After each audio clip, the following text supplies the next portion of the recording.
Bismillah.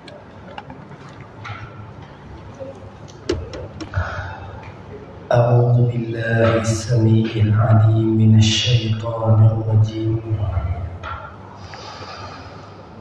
Bismillahirrahmanirrahim. Alhamdulillahi rabbil alamin. Nahmaduka rabbi wa nasta'inuka wa nastahdika wa nastaghfiruka wa nuthni 'alaika wa nukabbiruka wa na'udzu billahi min shururi anfusina wa min sayyiati a'malina. Man yahdihillahu fala mudilla lahu wa man yudlil falan tajida lahu waliyyan murshida. Asyhadu an la ilaha illallah wa asyhadu anna sayyidana Muhammadan abduhu wa rasuluh.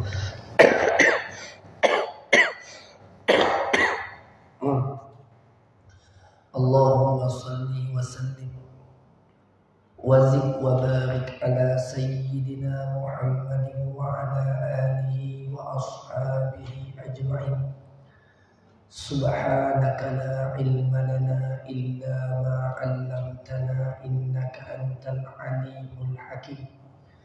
Rabbi shrah li sadri wa yassir li amri wahlul 'uqdatam min lisani yafqahu qawli. Wala hawla wala quwwata illa billahil aliyyil azim. Amin. Amma ba'd. Assalamu alaikum warahmatullahi wabarakatuh. Yang berusaha mengurusi dan barisan ahli jawatan kuasa yang saya kasihi, Tuan Imam, Tuan Bilal, seluruh para jamaah muslimin dan muslimat, mukminin dan mukminat, mudah-mudahan Allah Ta'ala merahmati serta memberkati majlis pertemuan kita pada malam ini.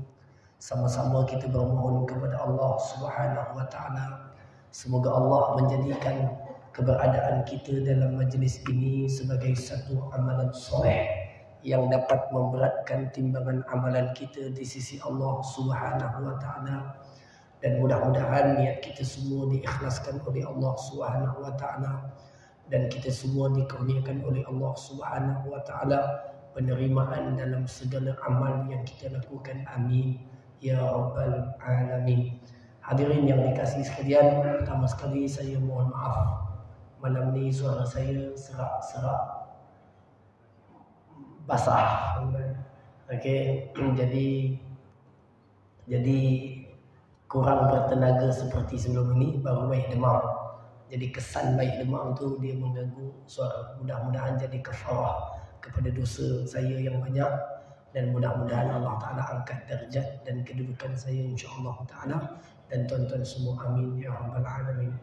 Hadirin yang dikasihi sekalian, insya-Allah tajuk perbincangan kita pada malam ini adalah berkaitan dengan kitab yang memang kita sedang berbicara dengannya, iaitulah kitab Al-wiqayatul insan minal jinni wasyayatin. Penjagaan dan pemeliharaan manusia daripada kejahatan jin dan juga syaitan. Kita dah habis pada pertemuan yang lalu kalau tuan-tuan ingat tentang ayat-ayat ruqyah kan. Kita dah baca ayat-ayat ruqyah. Saya tak tahu tuan-tuan dah amalkan ke belum. Dah baca ke dekat orang-orang lain. Tuan-tuan, kalau belum tuan-tuan boleh cuba baca dekat siapa-siapa.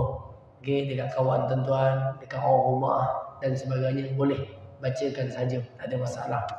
Baik, itu telah kita bicarakan dalam pertemuan yang lalu. Tajuk kita pada hari ini, kita ambil sikit tuan-tuan tentang beberapa kisah syaitan mengganggu atau bertemu dengan para nabi. Maknanya ada nabi-nabi ni yang bertemu dengan syaitan dan mereka berbicara. Tujuan kisah ni diceritakan supaya kita dapat faedah daripada pertemuan dan percakapan itu. Apa yang kita boleh belajar daripada perkataan tersebut. Sebelum tu tuan-tuan, kebanyakan kisah yang saya akan cerita nanti adalah kisah Israiliyat. Israiliyat. Apa itu Israiliyat? Pernah dengar tak perkataan Israiliyat? Nah, jadi apa itu Israiliyat?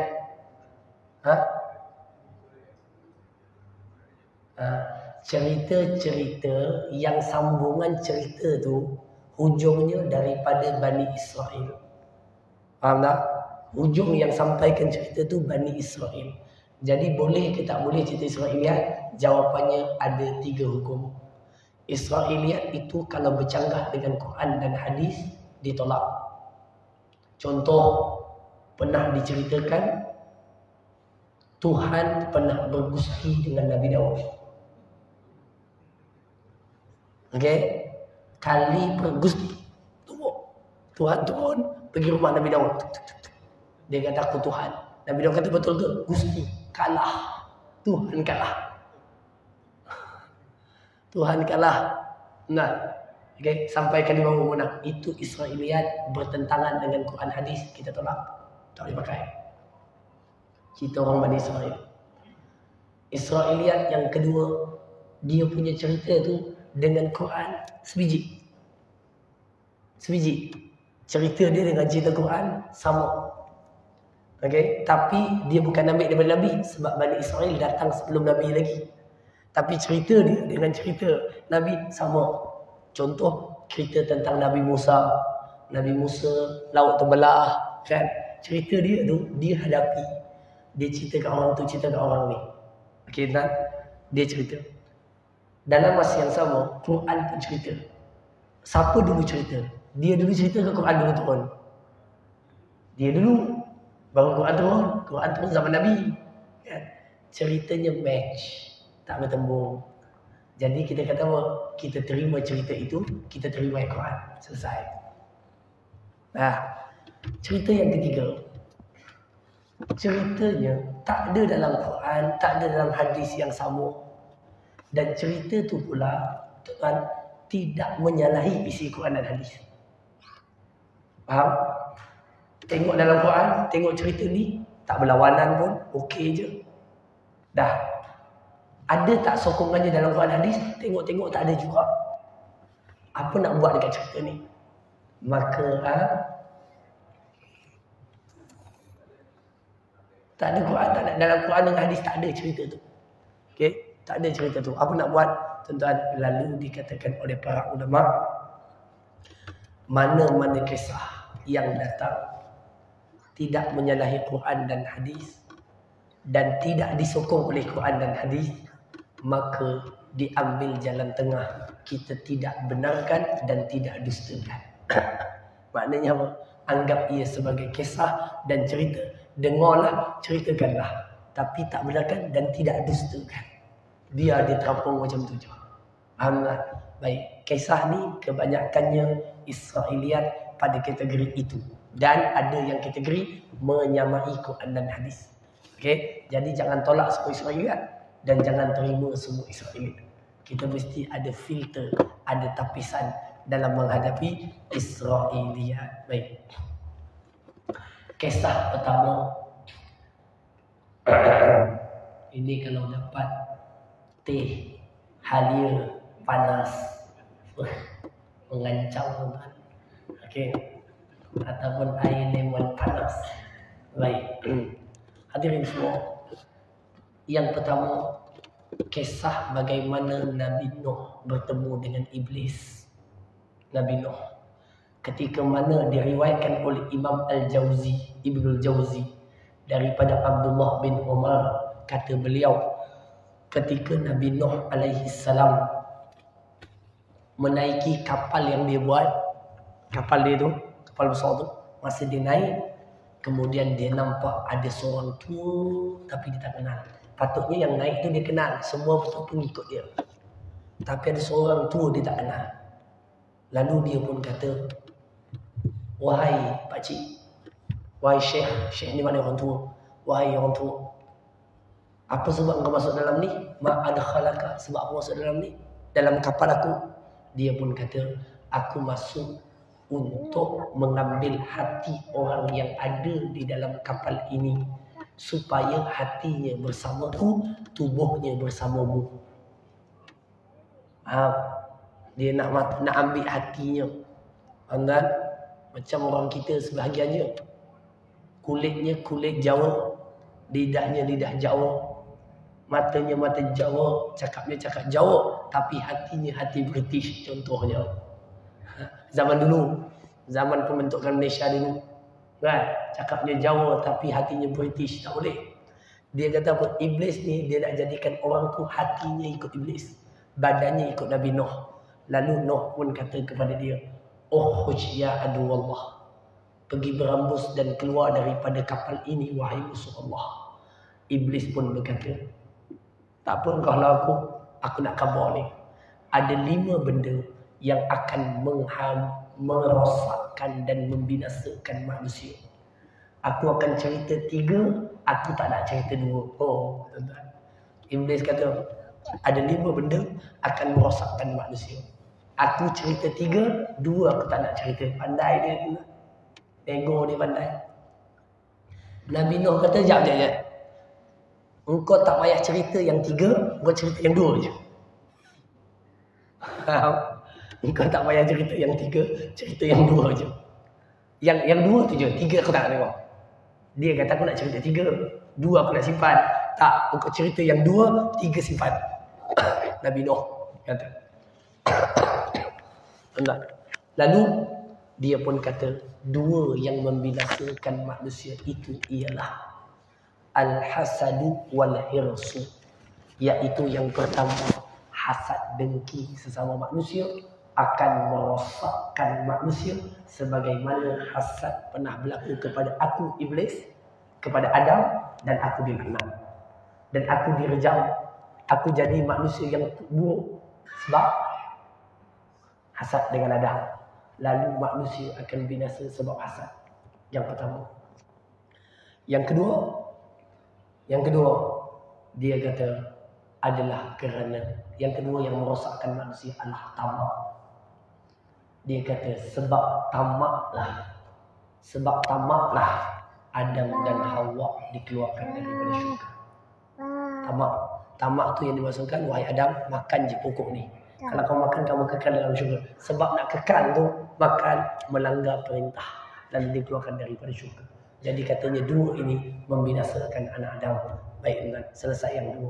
Sekarang kisah seterusnya adalah kisah tentang apa?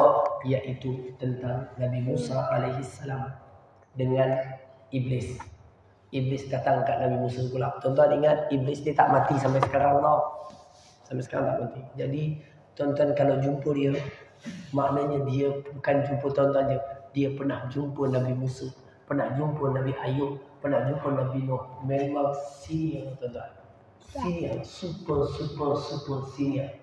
Macam nak lawan dia. Jangan. Dia seniority dia kalah kita. Kalah. Tapi tuan-tuan, kerana Allah merahmati kita, kita selamat daripada dia. Baik, kita mainkan kakak.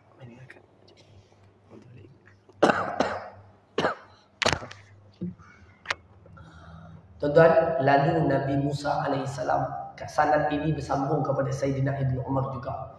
Katanya iblis bertemu dengan Nabi Musa. Dia kata, wahai Musa, Allah Ta'ala telah pilih engkau menjadi Rasul, kan? Dan Allah bagi kamu kedudukan yang orang lain tak ada, iaitu cakap dengan Allah direct tanpa perantara. Nabi Musa punya kelebihan. Wahai Musa, aku ini adalah ciptaan Allah, tapi aku telah berdosa. Dia ngaku dia berdosa. Aku telah berdosa, aku buat kesalahan. Dia kata, sekarang ni wahai Musa, aku nak bertaubat. Boleh tak engkau cakap dekat Tuhanmu, yang kau boleh cakap direct dengan Allah, cakap dengan Tuhanmu yang aku nak kembali bertaubat. Boleh tak? Boleh tak, Musa? Okay? Boleh tak? Tuan-tuan, Nabi Musa alaihissalam pun tunaikan hajat dia. Baik, Musa tunaikan hajat dia. Pasal yang dia nak pun benda baik. Dia nak bertaubat. Lalu tuan-tuan, Nabi Musa pun bertanya, ya Allah, sekianlah tuan-tuan semua. Lalu tuan-tuan, dia bertemu dengan iblis. Dia kata, wahai iblis, aku telah tunaikan hajatmu. Tuan-tuan, lalu sekarang ni Allah Ta'ala kata, Allah boleh ampunkan dosa kamu dan kesalahan kamu yang dulu, tapi satu syarat. Apa syaratnya? Tolong berikan sujud penghormatan dekat kubur Nabi Adam. Oi, hak lain boleh? Aku dulu masa dia hidup pun aku tak nak sujud. Ini dia dah mati aku nak sujud. Tak boleh. Tuan-tuan, sombong dia. Nabi Adam dah mati pun dia dah kena apa? Dah kena laknat keluar syurga pun dia tetap tak nak sujud kepada Adam. Dia kata masa dia hidup, aku tak nak sujud. Dia dah mati, tak nak sujud juga. Tak boleh, tuan-tuan. Maknanya, lalu tuan-tuan, dia pun kata apa? Dia pun marah. Dia kata, wahai Musa, sebab engkau dah tolong aku mintakan, dan aku tak nak buat benda tu pun. Tak nak. Dia kata, aku nak khabar kepada aku. Ingatlah aku dalam beberapa keadaan. Maknanya kalau kau ada dalam keadaan ni, ingat aku. Iaitu apa? Ingatlah aku ketika kau sedang marah. Maknanya masa kau tengah marah tu, engkau ingat aku buat kerja. Faham tak? Masa kau tengah marah tu, kau ingat aku. Bukan dia suruh ingat Allah, dia suruh ingat dia. Maknanya apa? Dia kata kerana saat manusia sedang marah, aku menguasai diri mereka. Kamu akan tengok matanya merah, mendelik gitu. Kan? Mukanya merah. Badannya nak marah. Dia kata, itu aku menguasai dia. Jadi kalau tengah marah, ingat aku. Ingat aku maknanya, ingat aku sedang kuasai dia. Faham kan? Baik. Yang seterusnya, kerana aku berjalan dalam tubuh manusia sebagaimana darah berjalan. 2. Ingatlah aku saat engkau berada dalam lapangan jihad fisabilillah. Tuan-tuan, jihad zaman dulu perang senjata. Jihad zaman dulu perang senjata. Apa sahaja, tuan-tuan ingat betul-betul, apa sahaja usaha yang menjadikan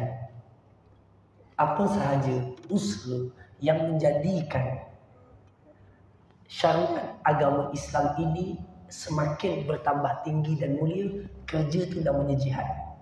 Walaupun sekadar bina masjid, walaupun sekadar bina surau, walaupun sekadar edarkan Quran. Saya sepatutnya bulan ni pergi ke Palestin, ke Pakistan.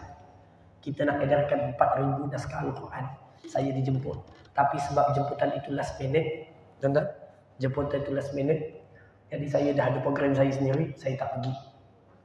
Kemungkinan ganti awal Oktober, kita pergi ke Sabah, kampung orang asli. Tuan-tuan yang saya kasih sekalian, apa sahaja kerja, tuan-tuan fikir sendiri. Maksudnya fikir di tempat masing-masing. Masjid gitu. Apa sahaja kerja yang menjadikan pengamalan syariat agama Allah, ibadah kepada Allah semakin tinggi dan mulia, kerja itu semuanya jihad. Di posisi masing-masing terserah. Setiap negeri, negara dan daerah tak sama jihadnya. Contoh, jihad di satu tempat yang ekonomi orang Islam lemah, dia pun bangkit buat persatuan orang Islam untuk kuatkan ekonomi. Itu jihad bagi dia. Faham kan? Dia duduk dalam satu masyarakat, pengajaran ilmu di tempat itu sangat sikit. Sangat sikit. Tak ada sekolah, tak ada madrasah. Contoh di Mindanao, Filipina, dalam pedalaman. Pergilah sekali haji dah pencen, pergi Mindanao. Sampai ke Filipina, naik flight 2 jam ke Mindanao. Dah sampai Filipina tu, 2 jam lagi pergi ke dalam. Sampai airport, turun, naik van, 6 jam pula ke dalam. Jauh. Nah, ke 4 jam. Sampai dalam tu. Kawasan itu kawasan majoriti umat Islam yang belum merdeka. Nak jumpa sekolah untuk orang Islam sikit, katalah tonton pergi sana. Tonton kata, Ustaz, 2 orang kan? Saya bayar gaji setiap bulan. Ustaz tolong ajarkan anak-anak kat sini. Kerja tonton itu namanya jihad fisabilillah. Tapi kalau buat kat Pak Raja dah tak jadilah. Kerana pengajar dah banyak. Sekolah dah banyak, madrasah dah banyak. Di sini lain pula. Apa yang belum sempurna syariat Allah, tuan-tuan buat, maka itu jihad fisabilillah. Faham tuan-tuan? Semua kerja yang semakin menambahkan kemuliaan agama, syariat agama Allah semakin tinggi, itu namanya jihad fisabilillah. Lalu kata Iblis kepada Nabi Musa AS. Kata Iblis kepada Nabi Musa AS, Wahai Musa, ingatlah aku ketika kamu berjihad dalam lapangan jihad. Kenapa? Ketika orang pergi berjihad, aku akan ingatkan dia tentang isteri, anak-anak, harta. Kot-kot tengah pergi Mindanao, mati tengah jalan, rumah baru nak siap. Homestay ada 10 biji. Tu kebun sawit 20 hektar tu haji tu.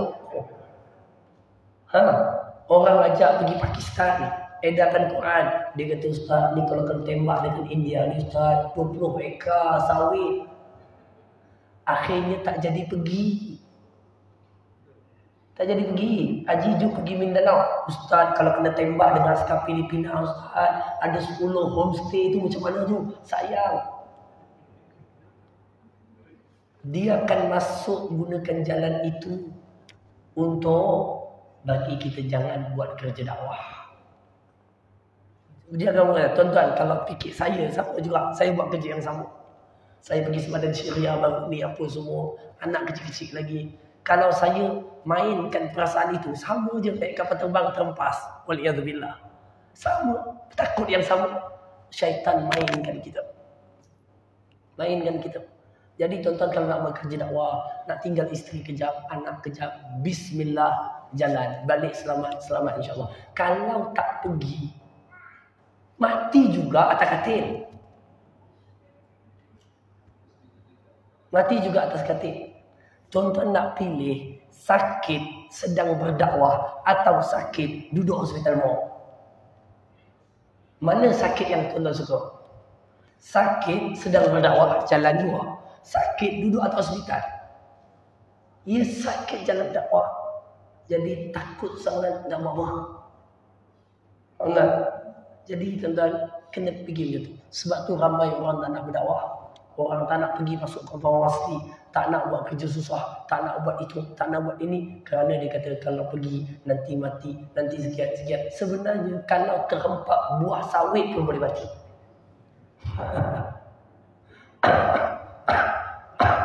Oh Haji. Baik, hadirin yang dikasihi sekalian. Dah. Lalu tuan-tuan, ini adalah kata-kata daripada Iblis kepada Musa AS. Dan ketiga yang terakhir, dia pesan kepada Nabi Musa. Dia kata, wahai Musa, janganlah kamu duduk dengan orang perempuan yang bukan mahram dalam satu tempat yang terasing. Kenapa? Kerana saat ketika itu aku akan menjadi perantara yang paling dekat, mendekatkan kamu kepada jenayah maksiat yang dimurkai Allah. Waktu tu walaupun kamu imam besar, walaupun kamu ustaz tok guru, duduk dalam bilik pejabat, datang seorang wanita yang ganteng-ganteng lagi, duduk dalam tu tanya hukum, mula-mula tanya hukum. Ustaz, apakah hukum seorang isteri kalau dia dizalimi oleh suaminya? Ustaz tu pun kata, kamu dizalimi ke? Alah, kesiannya kamu. Dah mula dah. Siannya kamu, anak berapa orang, belum ada anak lagi. Ya Allah, belum ada anak lagi. Nampak tuan? Dan dia kata kalau sendirian, iblis akan menggunakan jarumnya. Semoga Allah pelihara kita semua tuan-tuan. Hak perempuan ni tuan-tuan, jangan main-main. Okey, tuan-tuan, tok guru pun boleh tombang, apatah lagi tok garu yang memang gatal. Nah, imam pun boleh tombang, apatah lagi makmum. Nah, jadi hati-hati tuan. Semoga Allah pelihara kita. Saya pun susah tuan-tuan. Saya susah. Saya kalau kita mengajar, sama juga student datang ke bilik kita. Kan? Kalau datang 3 orang, tak ada masalah. Kalau datang seorang, kan? Kita dalam muda. Contohnya begitu. Sama, isu yang sama. Saya kuliah macam ni. Kuliah. Orang minta nombor telefon ustaz. Nak minta nombor telefon, nak tanya soalan nanti. Sampai rumah, mesej tanya soalan betul. Tapi kadang-kadang soalannya itu melampaui batas soalan yang sepatutnya. Betul tuan-tuan, ujian. Enggak, susah kesenang. Jadi kalau ada ustaz kahwin Nabi itu, tuan-tuan maafkan dia. kerana ujiannya berat, tuan-tuan. Ujiannya berat. Baik. Baik, Allahumma shalli wa sallim wa barik alaihi wa ala alihi.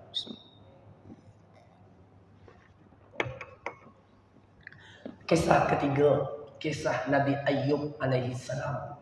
Kisah Nabi Ayub alaihi salam. Minta maaf bukan Nabi Ayub. Kita skip, kita pergi kepada kisah Nabi Isa alaihi salam.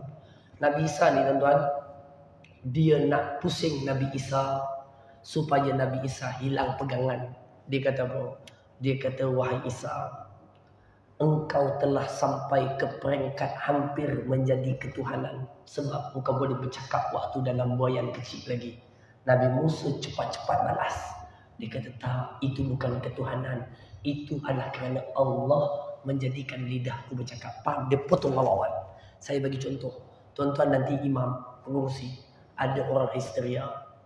Dan dia pun bacakan ayat yang kita dah belajar, ayat Ruqyah. Baca. Dia pun, jangan baca lagi. Saya panas. Tolong, jangan baca lagi. Saya mengaku kalah. Kamu adalah orang yang hebat. Bacaan kamu kena kepada saya. Kamu memang seorang yang hebat. Saya tak boleh kalahkan kamu. Waktu tu tuan-tuan, imam dia akan rasa, bacaan aku jadi. Dan dia kata aku hebat. Maknanya aku memang hebat. Tuan-tuan, waktu tu dia sebenarnya menipu kita. Dia sebenarnya nak batalkan kekuatan kita dengan cakap tadi. Bila kita rasa kita hebat, ayat kita dah tak ada kesalahan. Jadi potong awal. Dia kata aku tak hebat, yang hebat Allah Ta'ala. Nanti tuan-tuan baca lagi, dia kata, oi, berhenti. Engkau memang pandai, engkau tahu aku kat mana, engkau tahu bacaannya, engkau tahu engkau ni. Engkau memang orang berilmu. Tuan-tuan potong siap-siap. Aku tak pandai, Allah yang pandai. Macam tu dia mati akal. Kalau tuan-tuan layan, dia akan jatuhkan kita tak perasan. Tuan-tuan, dia dah hidup lama, 2000 tahun. Kita baru 20 tahun. Otak dia lagi geliga daripada otak kita. Kata siapa tuan-tuan? Kalau dikeluarkan otaknya, boleh buat batu akik. Okay. Kasih maaf. Boleh buat batu cincin. Tak, makna ketiga. Habis tuan-tuan, kisah terakhir sebelum kita masuk bab baru. Ini setara sakit tekak ni, bayangkan tak sakit tekak. Ini setara tak ada air panas, bayangkan kalau bagi air panas. Lagi kuat pakcik. Bismillah. Baik, hadirin yang dikasihi sekalian. Kisah terakhir, kisah iblis bersama dengan Nabi SAW. Dikisahkan oleh Imam Muslim. Ini bukan Israeliat. Ini cerita betul, hadis betul. Hadis betul. Diriwayatkan dalam Sahih Muslim. Diriwayatkan bahawa Abu Darda radhiyallahu anhu dia sembahyang dengan Nabi. Tiba-tiba dia dengar Nabi baca benda yang lain. Benda yang tak pernah pun Nabi sembahyang baca macam ni. Macam tu lain. Kan? Dia dengar apa? Dia dengar Nabi baca a'udzubillahi minka. Kemudian Nabi kata al'anuka bila'anatillah. Okey? Macam Nabi buat macam tu. Macam tu tuan-tuan, Nabi kurang begitu. Habis sembahyang, Abu Darda pun tanya Rasulullah, kenapa tadi tengah sembahyang aku dengar engkau baca benda yang tak pernah aku dengar sebelum ni? Sebab apa? Lalu Nabi SAW pun kata, ketika sedang aku sembahyang, Iblis datang kepadaku dengan pancaran cahaya, maknanya dengan balingan, okey, sesuatu seperti api untuk ganggu solatku. Nabi nampak. Okey, dia nak kacau Nabi sembahyang. Lalu dengan itulah aku pun sebut al-anuka bila'natillah hitamah. Al-anuka bila'natillah hitamah. Aku melaknatmu, merejammu dengan laknat daripada Allah yang sempurna. Aku baca itu 3 kali. Yang tu dia tak pernah, sahabat tak pernah dengar. Lalu Nabi baca al-anuka bila'natillah hitamah. Dan baik. Satu. Kisah kedua lebih kurang sama, tuan-tuan, iaitu ketika mana Nabi SAW datang kepada Nabi untuk potong solat Nabi SAW. Lalu Nabi berjaya tangkap dia. Nabi boleh tangkap dia. Tuan-tuan, kisah ni memang betul. Nabi cerita Nabi pernah cekik iblis, pernah cekik syaitan, pernah cekik. Dan dia terjelir lidahnya. Dan Nabi kata apa? Aku rasa dia punya sejuk air liurnya itu. Mana keluar air liur kan? Rasa sejuk air liur itu Nabi pernah buat. Nabi kata apa? Hampir sahaja aku nak terus. Tetapi Nabi teringat doa Nabi Sulaiman. Yang Nabi Sulaiman menguasai alam tersebut kan? Alam manusia dengan alam tu kan? Nabi Allah sebut dalam Quran, Rabbi habli mulkan la yanbaghi li ahadin min ba'di. Nabi Sulaiman pernah berdoa, ya Allah, bagilah aku kerajaan yang tak ada siapa dapat kerajaan tu selepas ini. Jadi mengenangkan doa Nabi Sulaiman itu, Nabi tak nak campur tangan dalam urusan alam tersebut. Faham? Jadi berhenti kat situ je. Nabi kata sampai aku rasa ini gangguan siapa? Iblis terhadap Nabi SAW. Tuan-tuan boleh bayang, kalau Nabi diganggu macam tu, tuan-tuan diganggu macam mana? Tuan-tuan diganggu macam mana? Saya diganggu macam mana? Dibawa ke mana? Ditembak dengan apa?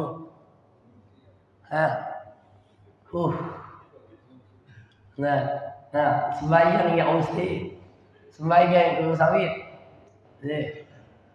Jadi baik, tuan.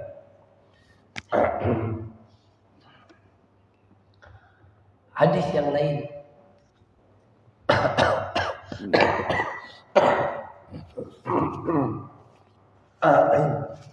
Baik. Hadis ni diceritakan bahawa hadis ini dikatakan bahawa hadis pada malam Nabi nak pergi Isra Mi'raj. Ketika Nabi berjalan, Nabi diekori atau dikejar pada malam itu dalam satu lembah perjalanan itu dengan api yang besar. Maknanya api itu benda itulah dikejar. Kejar api terbakar. Nampak api kejar.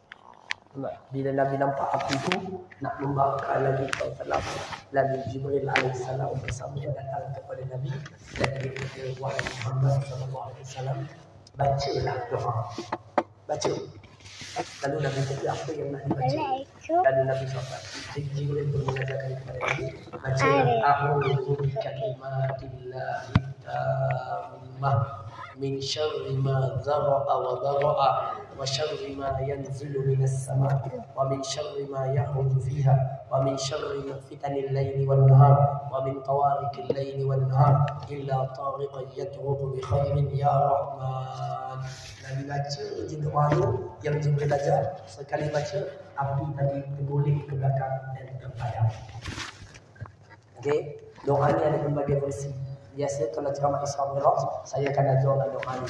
Okey, cuma lain sikit bunyi tapi lebih kurang sama. Iaitu a'udzu bikalimatillahi tammati allati la yujawizuhunna barrun wala fajirun min syarri ma yanzilu minas sama' wa min syarri ma ya'ruju fiha wa min syarri ma yakhruju minal ardh wa min syarri ma يزرع منها ومن فتن الليل والنهار ومن طوارق الليل والنهار إلا طارقا يطرق بخير يا رحمن. Itu doanya yang Nabi baca. Wallahu a'lam. Habis, tajuk tu habis. Kuliah dah habis lagi. Berapa minit lagi? 5 minit lagi. Lama lagi tekak aku dah sakit kat dunia. Okey. Baik tuan-tuan. Kita ambil sikit. Baik. Sekarang Imam Syekh Wahid Abdul Salam Bali bawa dalam bab seterusnya tentang hubungan manusia dan jin. Apa hubungan mereka dengan kita? Maka tuan-tuan dibawakan satu ayat yang sangat besar untuk tuan-tuan renung bersama. Saya pun kena renung bersama. Iaitu apa tuan-tuan? Iaitulah dia ada perancangan. Dia ada perancangan. Dia hidup ada perancangan. Dia dah rancang, kita je yang lalai.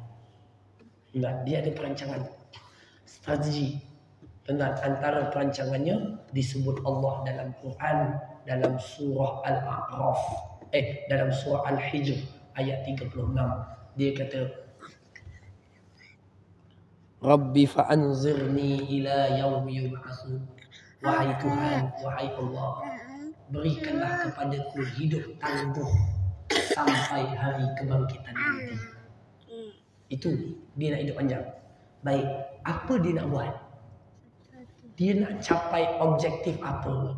Tujuan apa? Apa dia nak buat?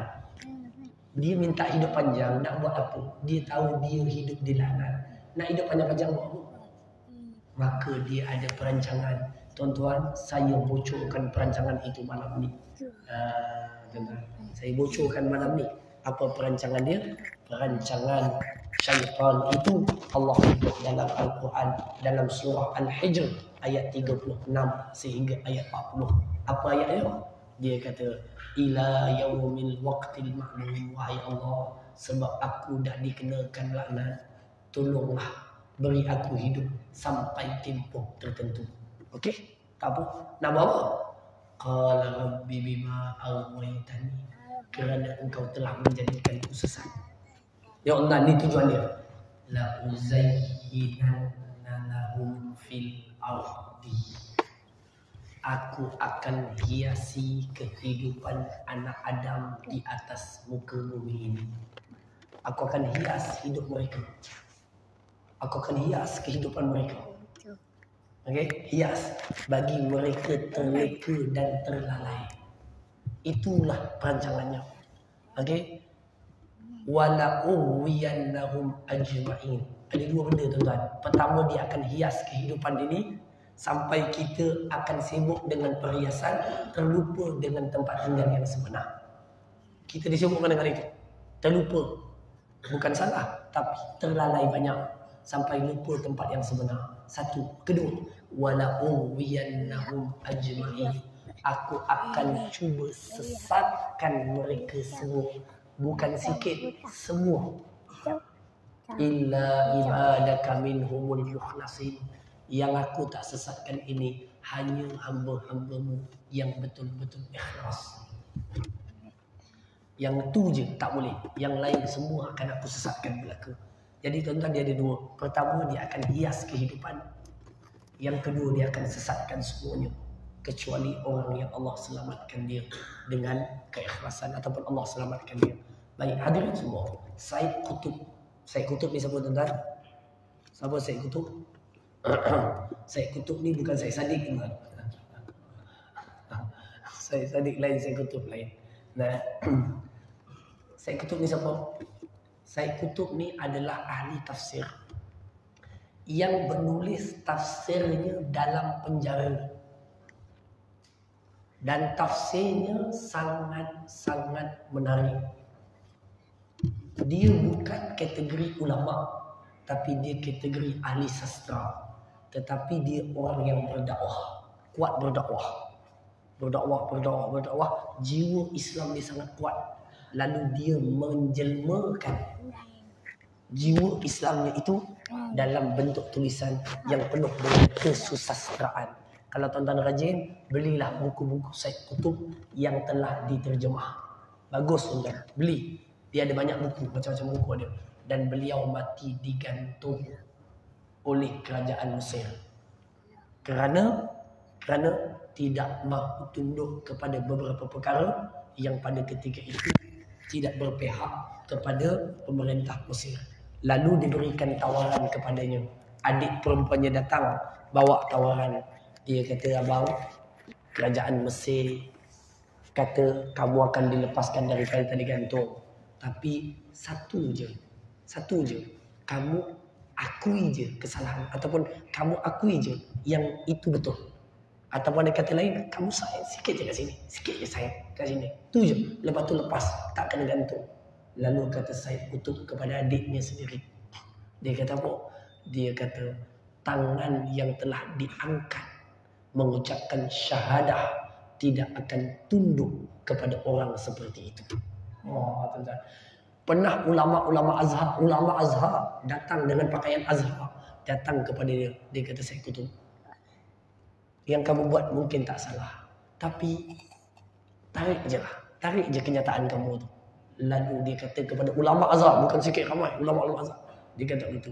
Dia kata, aku tidak akan menjual pendirianku sebagaimana kamu jual pendirian kamu demi sesuap nasi. Oh tuan-tuan, pedih kena tuan-tuan. Pedih kena. Okey, pedih. Tuan-tuan, akhirnya beliau mati di tali gantung. Inilah Said Qutb rahimahullah ta'ala. Kata pengarang kitab, Said baik hilang dah. Budak dia kacau. Kata Said Qutb rahimahullah ta'ala, dia kata apa? Ayat tentang hiasi ni maknanya apa? Dia kata dia akan menghiasi benda buruk nampak baik, benda baik nampak buruk. Itu maksud hias. Faham? Kita buat kerja buruk tapi dia hias bagi nampak baik. Okey, itu maksud dia. Okey, dan dia akan menjadikan orang sibuk dengan perhiasan tersebut. Okey, tuan-tuan. Jadi tuan-tuan, itulah beberapa perkara. InsyaAllah pertemuan akan datang kita akan bincangkan lagi sambungannya dalam pertemuan akan datang. Ada soalan ke? Saya rasa tak ada. Kalau ada lepas azan. Ada tak? Ada tak? Tuan-tuan bagus. Kesian kat saya kan? Okey, jadi tuan, kalau tak ada sekadar itu saja tuan-tuan. Aku qouli hadza wa astaghfirullahal azim li wa lakum. Allahumma anfa'na bima 'allamtana wa 'allimna ma yanfa'una wa zidna ilma. Wa sallallahu ala sayyidina Muhammad wa ala alihi wa sahbihi wa sallam. Walhamdulillahi rabbil alamin. Subhanakallahumma wa bihamdika asyhadu an la ilaha illa anta astaghfiruka wa atubu ilaik. Patutlah ramai tanya.